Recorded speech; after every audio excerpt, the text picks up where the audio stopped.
Since I started doing book videos here on BookTube, I have been doing my reading wrap-ups every 2 months because I haven't really been reading enough, according to me, to be doing one every month. But in January, I actually read 9 books, which for me is quite a lot of books. So I decided to do a reading wrap-up for January separately, and I'm incorporating new rules, which is that if I read more than 6 books in a month, I'll do the reading wrap-up for that month specifically. But if I do 5 books or less, I am going to be rolling it over into the next month. So we'll see how many books I read in February. If it's 6 books or more, I'll do it then. I did have my latest video, I think my latest book video was a TBR jar, which is still her behind me. The TBR jar chooses my reads, and I have read most of the reads on my TBR list. Two of them I didn't read, but one of them I already read in February, and I'm reading the 6th one right now. So that's also something for me to keep in mind. Maybe I can do a TBR jar chooses my reads every month, and I'll start for March. I would love to hear some feedback down below because I've definitely been reading more than I thought I would. But also there are some thick books in my collection, and that of course takes a little longer to get through. I am gonna be doing this video a little bit with statistics inspired by one of my favorite booktubers, which is Belle Therese. Absolutely love her channel. I've been talking about her. I think she has such a sunny, bubbly personality, and we also have a lot of similarities when it comes to reading. Even though we don't always agree on the amount of stars we're giving to books, we kind of always agree on the books that are good versus bad. So like I said, I read 9 different books. Let me pull up my statistics here, we can talk about them. I did just recently get over a cold as well, so my voice is sounding, well, like I just got over a cold. It is what it is. Okay, this is the statistics. I read 9 different books, and I in total read 3,447 pages, which I think is pretty impressive in a month. Reading isn't my job. It's also, reading isn't part of my job. If you found this channel through reading or through my travel vlogs, I'm a full-time content creator, but on my second main channel where I do beauty content, and I also run a beauty company called Singed Beauty. All of those are listed down below, and I can tell you right now that that does for sure take up more than 40 hours a week. I also have my best friend staying with me right now. She is landing at my place, me and my husband's place, after having a traumatic experience in her life, so she is resting at our place for the rest of February. So I'm also like, I want to spend time with her instead of like reading. So me reading 9 books, quite honestly, is quite impressive. And my average rating was 3.88, and I read 6 books on my already decided for TBR list, and I read 3 books that weren't on my already decided TBR. And I personally think that that is a really good mix, because I like being a little bit structured and being like, listen girl, these are the books that you should be reading this month to be up to date, or to be ahead of time before new books are released, or because your friends are talking about these books, or because I'm doing TBR jar. There can be so many different reasons. But also I like the opportunity of just being able to do a mood pick and pick whatever I want at whatever time. And I did do that with 3 books, although I will say one of them was Onyx Storm, so maybe that could technically have been in my TBR because I had for sure decided beforehand to read that in January, so maybe technically that should have been included there. I did read quite a few different genres. I read 2 paranormal books, which mistakes were made, we'll talk about that soon. I read 3 contemporary romance, which for me is unheard of, because I never liked contemporary romance up until the end of last year, and maybe I just, like I said before, I haven't found like the best ones for me. But me reading 3 in 1 month, unheard of.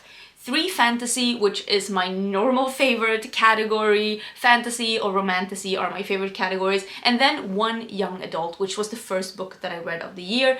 And in terms of rating, I gave 1 book a 5-star, 5 books a 4-star, which means that I had a pretty good reading month. I gave 1 book a 3-star, 1 book a 2-star, and then 1 book a 1-star. I didn't DNF any books, but I will also say that I very rarely, if ever, DNF any books. So don't expect to see that. It's just not how I roll, unless I am immediately, because there was a book that I started to read at the end of December, and I was like, no, this isn't what I'm feeling right now, so I just put it to the side. It's like a soft DNF. I will read it, just not at that time. So let's start with the book that I read first. In the beginning of January, I read the young adult book Divine Rivals by Rebecca Ross. This book, there is something beautiful about how this is written.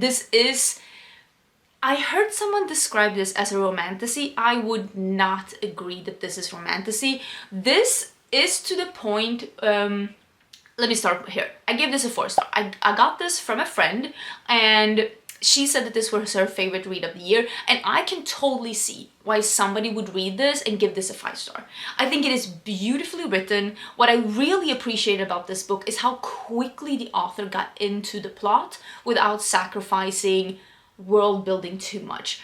I think that what this book is historical fiction with a subplot of romance, and then there is magical realism in here. And there is something about this book where it is very soft magical realism in the most entirety of this book. There are like some monsters and some things like that, but you don't really even see them.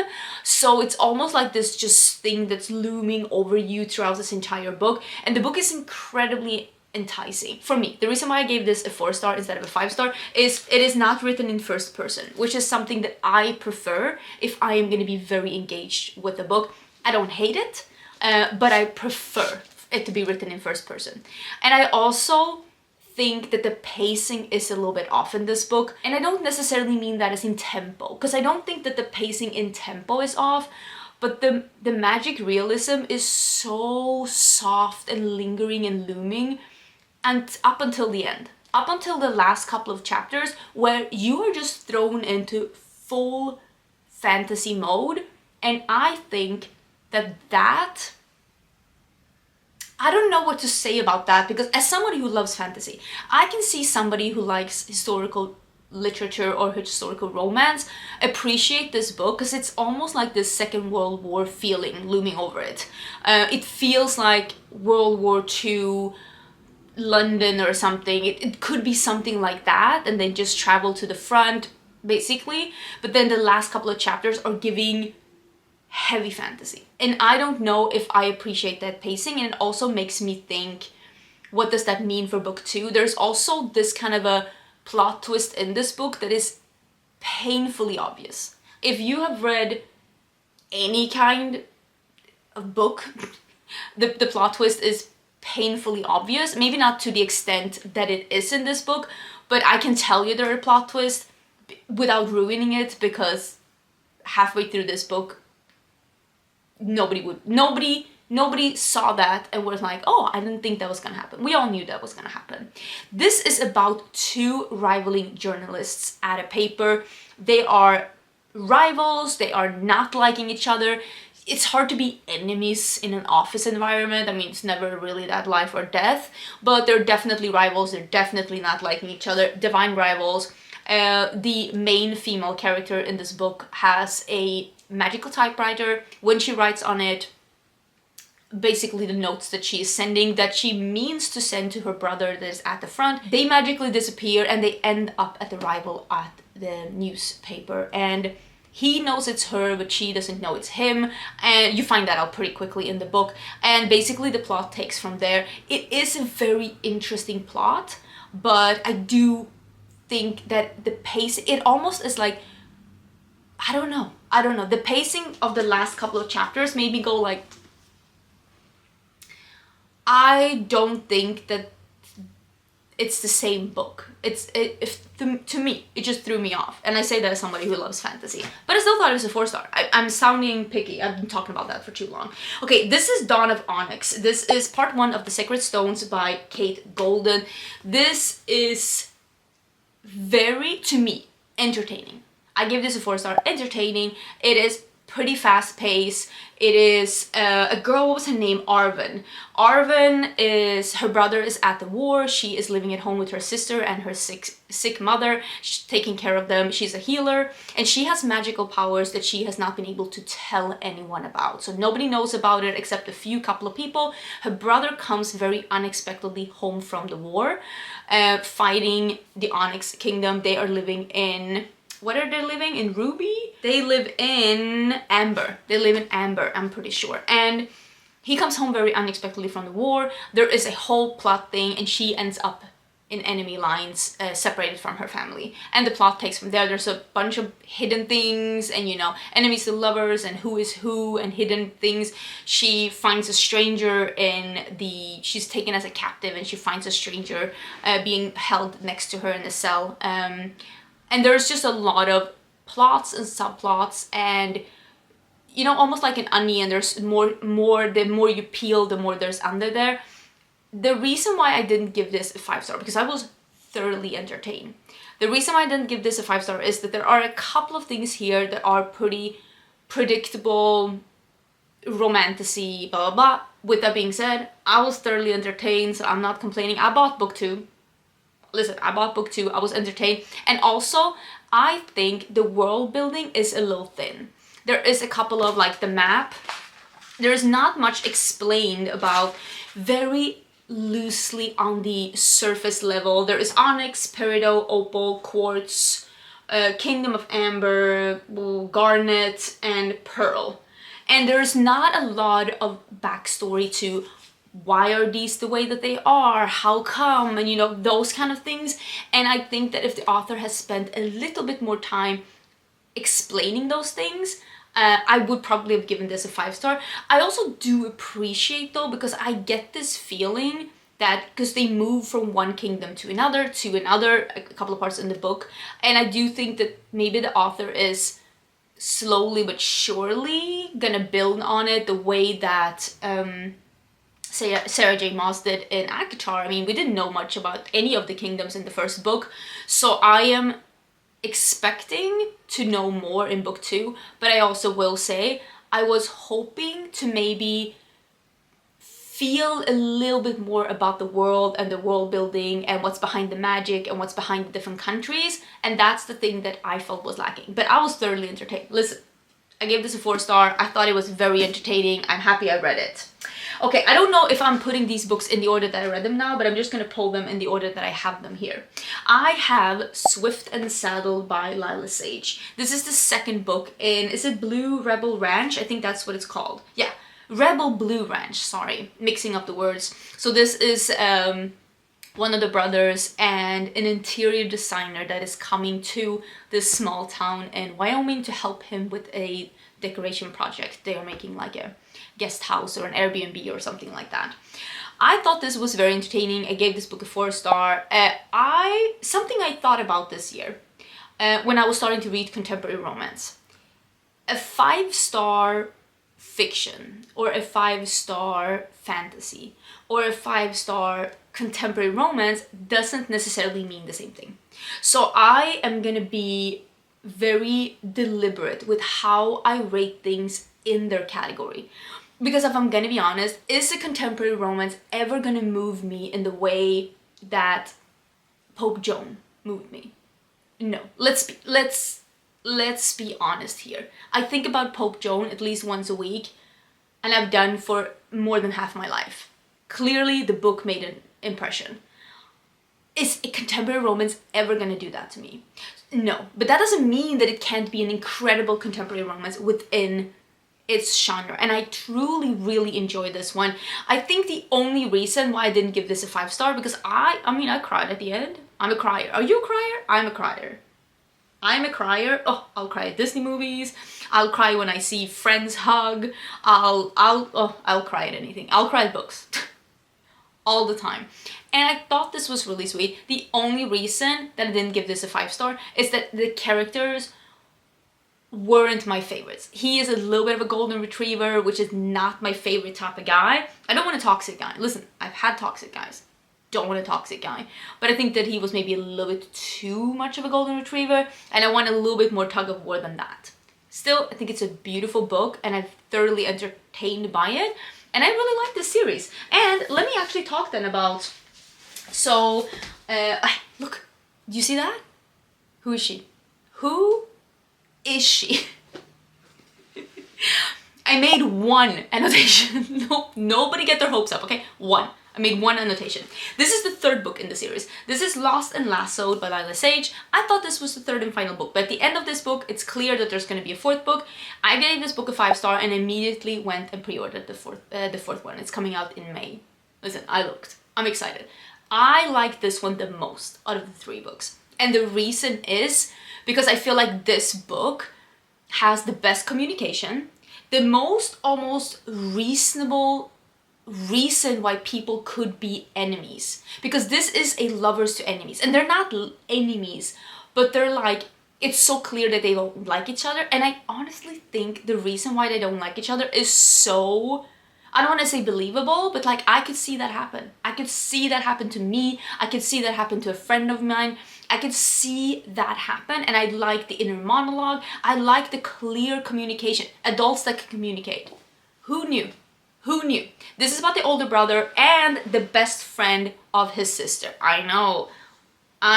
So this is basically the main character is Teddy, and then it is Gus. So Gus's sister is Teddy's best friend. And we've known about these from the other 2 books. He needs someone to help take care of his daughter during the summer. He's a single dad, but he does have a very good relationship with the mom of his kid, but she's away for the summer for an internship, so he hires Teddy to help with his daughter, and Teddy and his daughter gets along great, and all of this tension that they have, like the way that people think they hate each other turns into tension, and I liked it. I was thoroughly entertained. I really like Teddy a lot, and I like Gus a lot too, because I don't mind a grumpy man, because I'd rather have a grumpy man than a flirty man. Listen, that's my least favorite type of guy. You know, guys that flirt with everyone? No, I don't want that. So I thoroughly enjoyed this book, and I did do one annotation, and I wanted to read this. This has nothing, this is not a spoiler in any part, but I thought that this is the kind of humor that I want to see in contemporary romance, the kind of humor that makes me like a book, the kind of humor that gives me the feeling, the 5-star feeling, and I still think about this book. So this is Gus's point of view, walking out of the room while Teddy is babysitting his daughter Riley. I don't know if it's for the first time, but it's definitely in the beginning. So Riley is the daughter. But as I was walking out, I heard Teddy say, "So when's the last time you were arrested?" "Never," Riley said. "Well, tomorrow you're gonna say yesterday," Teddy said. "Lucky your mom's a lawyer. Jesus Christ, what have I done?" And I love that. That's the kind of humor I love. That's the kind of interactions. I feel also like the interactions with the kid is also so believable. It's not stuck up. It's not holier than thou. It is real and human and realistic, and I liked it. I ate it up. I gave it a 5-star. If you are looking for an easy to get into, funny, laughing out loud, crying at the end, just again, easy reads, a palate cleanse in between heavy books, definitely check out the series. I will link all the books that I'm talking about down below. I will also link my recommendations list where I have books that I've read, given a 3-star or above, that I recommend other people to read. I also have that down below. Or if you want to follow me on my Goodreads, I'll also have that down below. Just a bunch of different links in case you want to check that out. Let's talk about the paranormal books that I read. Mistakes were definitely made. I read Harper L. Wood's The Coven. You already told me you're probably not gonna like this book. And I thought that this book, first of all, this book is thin. And this is a paranormal, witches, demons, when I say romance, romance is before all of this. This is romance, let me rephrase that. This is lust and smut first, romance second, and whatever paranormal is left for a third position. This is only like 300 pages. Yeah, this is 388 pages. I think that was even acknowledgements like in that. The way that this author is trying to give you this immense battle between the good and bad, like trying to give you like, oh, but this side of the story, oh, but that side of the story. There's not enough space for that, especially not when a lot of these chapters are just smut. I've seen porn that's less explicit than this. At the end of this book, I'm not gonna give it away. This is about a witch that's been brought out outside of the coven against the rules. When her mother dies, she's no longer able to protect her, the veil around her disappears, and the coven comes to get her, to raise her in the coven to be a witch, as a green witch, part of the coven. Listen, I could give you more about the plot, but honestly, that's basically it. That's the premise of this book. And then there's, of course, this dark, mysterious man. They're trying to make him morally gray, but the guy's pitch black, okay? This is a guy that should print a t-shirt that says, stay away, and then parenthesis, no really, stay away. That's him. And there's some other things to this, but quite honestly, who cares about the plot? That's not what this book is written. This is erotica. That's what this is. I have nothing against smut, but that's not why I want to read a book. I want to read a book that has smut as part of the plot. I don't know. At the end, they're trying to pass this off as like this big romance, and I'm just like, at what point during this book had they had time to like fall this deeply in love? It's all just very...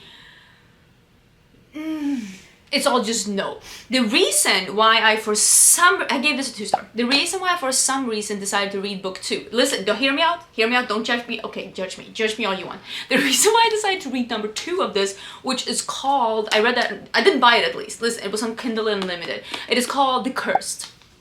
And I read that on Kindle, and it is book 2 in the series. There is going to be a book 3. Listen, I won't read that one. I gave book 2 a 1-star, but the reason why I wanted to read it is because this one ends on a cliffhanger, not where I'm like, oh, I need to find out what this is gonna be. No, the cliffhanger was me being like, girl, there is no way that you are trying to tell me what you're trying to tell me right now. So I needed to read book 2 to see if this author was truly this unhinged. Spoiler, she is absolutely unhinged.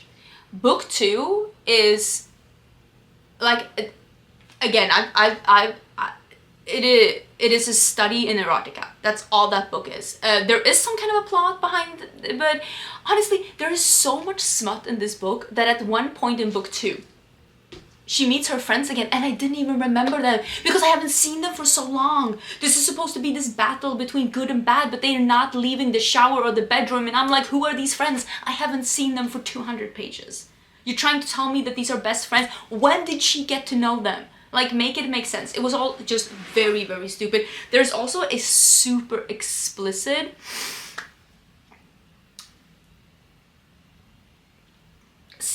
such an explicit smut scene in the second book where I was like, I need a priest. Like, yeah. Don't read those books if you want to avoid smut. I don't know what I was doing. Listen, I was warned, and still, here I am. I read both of the books, but I read them so you don't have to, okay? Unless you want to read erotica. That is literally more explicit than any corn you could find online. Okay, I'm telling you right now. So, same author. I had this book because this was part of my TBR jar, like books that I was picking, and this is same. This is also Harper L. Woods, and this is What Lies Beyond the Veil. So this book, I got recommended by one of my viewers, and quite honestly, I like this book better than I like The Coven. I gave this book a 3-star, but you could tell that this book is written by the same author because it is trying to weave this epic love story that is so clearly only built on lust. And somewhere at the end of this book, the author is trying to sell us that they're madly in love. And I'm like, where? When? You have got to be kidding me. When? We're not 12, okay? We don't fall in love with people like that. It's just, it was not the love. The love isn't believable. This is lust. All lust. And again, this is not as much erotic as the others. And this also has more pages. This is over 400 pages. And I like this one more. So this is about human kingdom, and then there's a veil, a magic veil that you can't go through, and the fae are behind it. The witches have upped this veil to be able...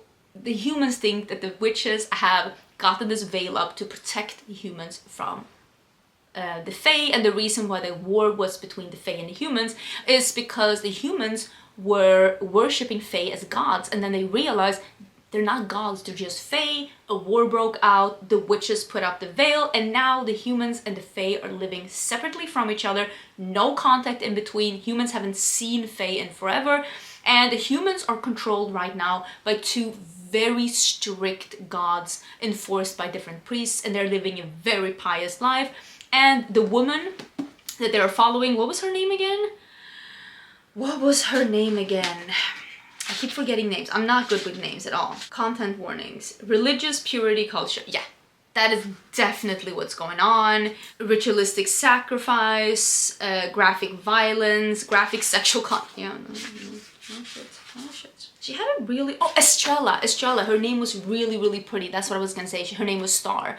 So she is a slave, and she is basically held in almost a feudal society where she is being used by the Lord. And she is a forager, she is picking fruits, and every year there is a ritualistic sacrifice, and her father was sacrificed a couple of years back, and now she is living with her older brother and her mother, who is in a wheelchair, and there's a lot of things going on in this human world, and she's clearly not having the best life. At a point in the book, the veil falls and all hell breaks loose. And I do think that the premise of this book is interesting, but again, the end of this book is almost following the same lines. That's what I could tell with this. Well, also in the smut, I could tell that this book was written by the same author, but she takes it too far. She takes it too far with the reveal, which was okay. I think that there is a lot of authors that write entertaining predictable, like Sarah J. Maas. A lot of the times you know exactly what's gonna happen, but it's entertaining. This one, you know exactly what was gonna happen, but it was so obvious that you almost was questioning Estrella's intelligence, because it's like, there is no way that all of this is happening and you're not seeing what I'm seeing.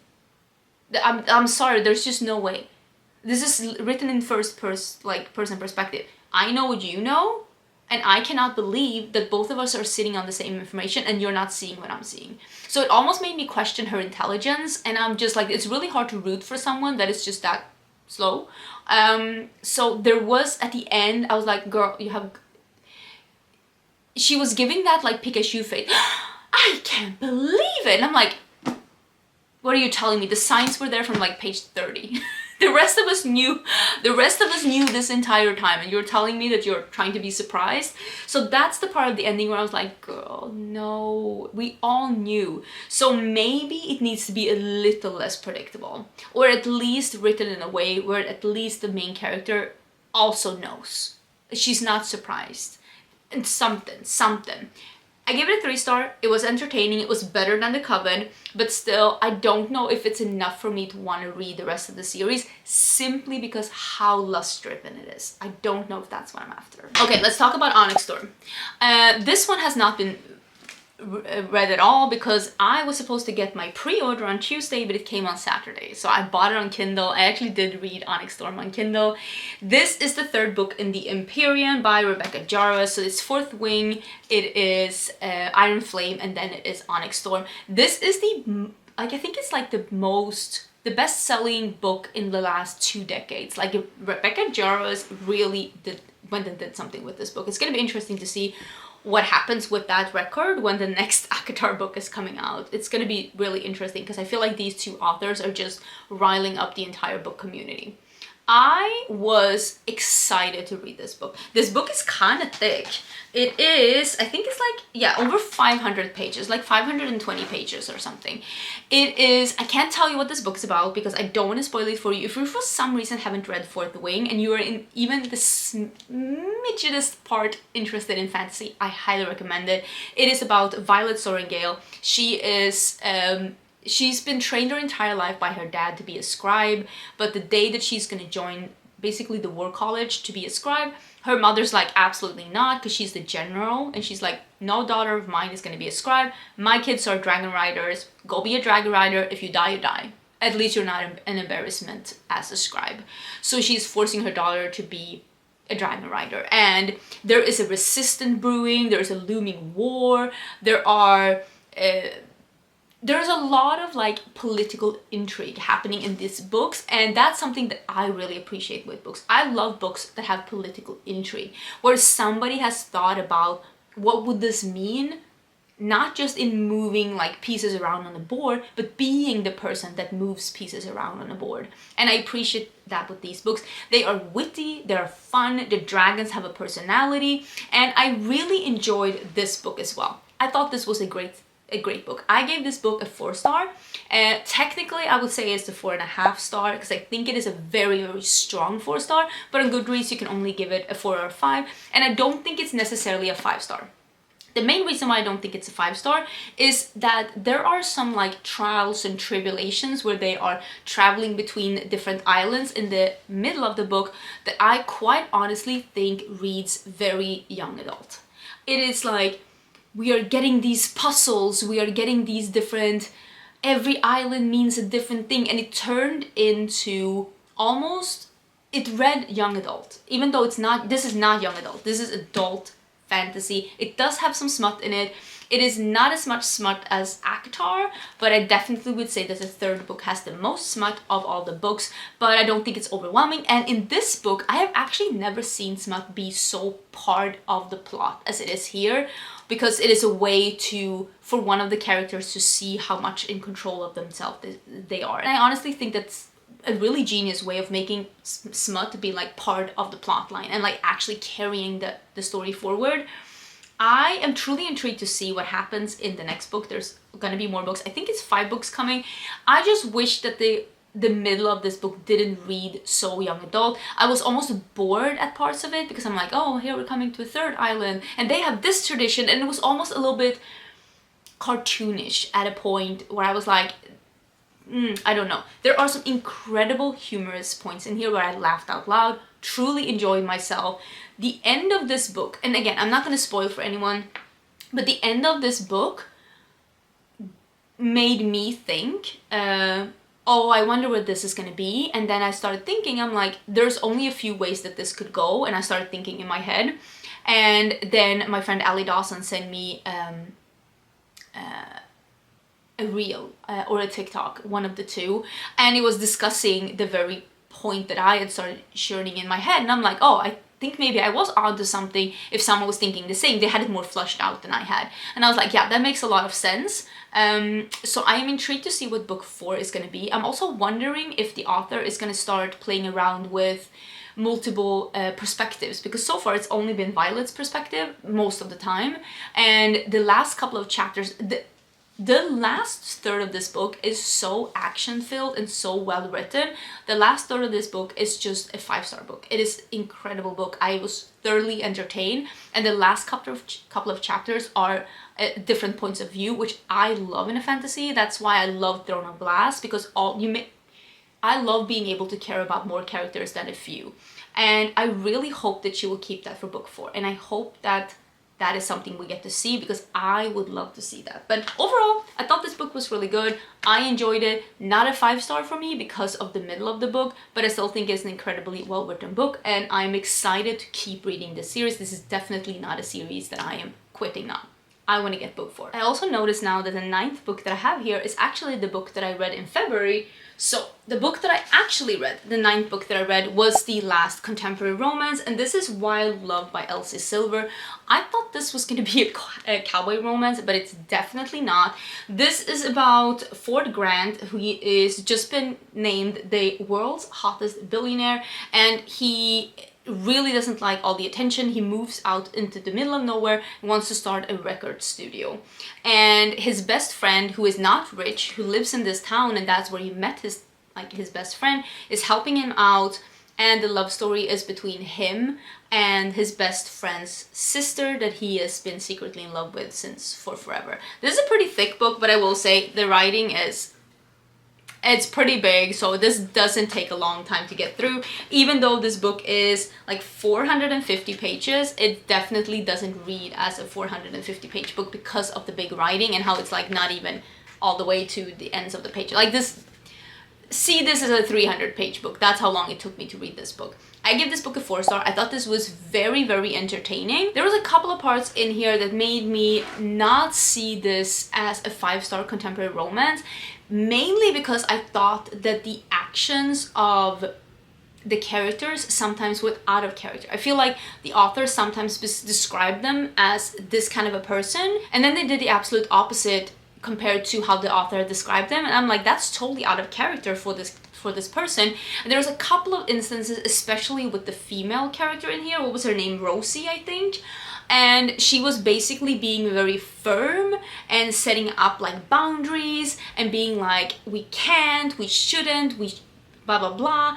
And then like one chapter later, she was literally like telling him off because he was offstandish. And I'm like, girl, I was there 2 chapters ago. You literally told him to back off, and now you're upset with him that he backed off. It was just like, am I the only one like actually reading this? And those kind of things annoyed me. Not because it's like unheard of that happens in real life. You tell someone, I want you to back off, and then they actually don't want that. But it's just the way that it was communicated in here. If that was a guy who did that to me, that's an ick. That would give me the ick. And maybe that's why I was annoyed by it, because I'm like, you cannot be this forceful in your communication and then be upset that the person does exactly what you ask them to do. It's like when, you know, when someone is like, are you upset? And they say no, and they're actually upset. Again, that gives me the ick. Like, I don't like that. I'm like, just tell me. Like, I don't want to have to guess. So that's the thing that made me give this a 4. I still like the characters. I liked the story. I liked all of it. I haven't read like a billionaire or a millionaire like story since, I don't know, 50 Shades of Grey, and I mean that was a lifetime ago, so it was a refreshing thing to read for that reason, and I did enjoy it. But there was a couple of instances where I was like, it just like, you know, you wrinkle your nose and like, that makes no sense, which made me lower this to a 4-star. I do have part 2 already, and I'm excited to read it. I think it is about the best friend, the guy meeting someone that is actually going to the record studio that he sets up in this book. So I like the book. I thought it was a good book, and overall I've had a good luck reading this month, except maybe, that's so crazy, the Coven and The Cursed, the ones I gave 1 star and 2 star, those are so smutty, and you can literally go and buy those at Target. And I'm just like, and I'm not even a prude, but I'm just like, of all the books to traditionally publish, these. My camera quite literally died. But what I wanted to say is thank you so much for watching. Don't forget to check the description box for more information. And I hope you're having a great day, and I'll see you real soon in a new book video, because I have a couple of books here, not here, down here and down under here, that I have been gifted because I had my birthday last month. So I'm gonna do a little bit of a book haul as my next video. So don't forget to subscribe, and I'll see you soon. Bye!